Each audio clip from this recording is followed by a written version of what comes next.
So I want to take a couple of seconds out of your day to be able to talk about stories and how they play a part in your life. Whether you're consciously aware of it or not, you tell a story to yourself about your own life. And going by whether you frame yourself as the hero or victim of past life events, you can get a good idea about how you unconsciously behave in new situations, in events and where you maybe want to be able to change something about yourself. So I'm going to go through two tips today as part of the story regulation and perspective intervention, which is a part of the mind coaching course and to some small degree some therapy that I do as well. So, story regulation and perspective intervention, what are they? Well, story regulation is going through the story that you tell yourself. And not a lot of people are aware, maybe, of the story that they tell themselves about their own life. So, you do a bit of digging to understand where you are at with your own story and how you frame yourself. That way, then you can then change your point of perspective for you to be able to look at yourself in a different light going forward. Um, with regard to how it plays its way into what you want to be able to do. That's the first tip, in that you want to become more aware of yourself, or to become more proactive rather than reactive in situations. This is highlighted in generally the situations in which you want to change, whether it's a behavior you want to be able to change, how you speak, or just a general thing that's going on inside of you, whether it's a confidence, anxiety issue, or anger, or something got to do with that. And in order to become more proactive rather than reactive, what you need to be able to be is aware of yourself. And if you aren't aware of the thoughts that are going on in and around your head at them moments, then how are you supposed to be able to make effective change? Um, the idea that only you know your thinking as well as you do. So in order to be able to change your thinking, you are going to be the one that has to do the thinking about your thinking. um, and in order to do that, then it's just about becoming more aware of yourself, giving yourself more compassion in them moments when you're analyzing it later on.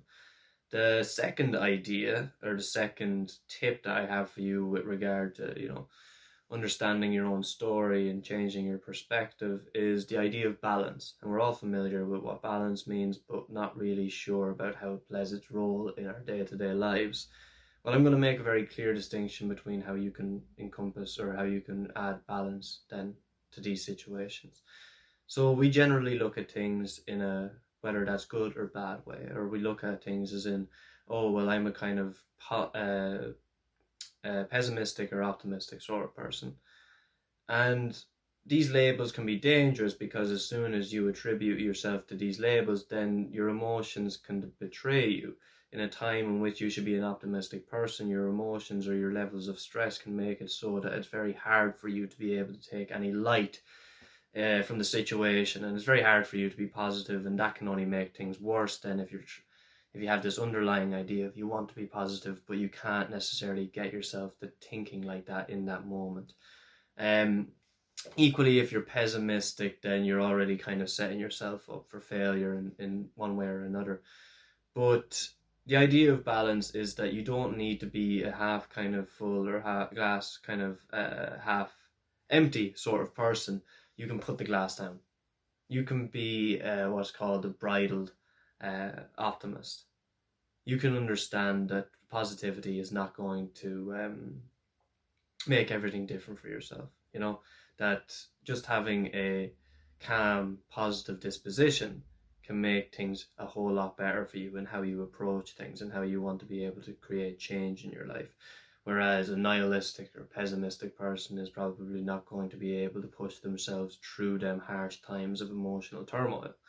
And that's why I think balance is important in trying to create change in your life as a story, as a long span thing, and in the short term as well. Whether you want to be able to change how you perform at work, how you approach studying, how you go about just doing the small menial tasks of taking care of yourself throughout the day. Having these different labels attached to you can be difficult when you're trying to enact change. So try and understand that there's a fair balance in everything that you do. You're not always going to be optimistic or pessimistic, that there's going to be times where you're in the middle, and sometimes that's best. So I hope this helps in helping people to understand that a story plays a part in their perspective and how they perceive reality in their world and how they interact with it. If you want to be able to make long-lasting change in your life, whether it has something to do with therapy and you want to be able to talk to me about hypnotherapy and how this could help, or you have a goal in mind or want to be able to set yourself a goal for the future and want to understand how mind coaching may be able to give you the tools, techniques, resources to set yourself up for the best, then please get in contact with me and we can discuss this again.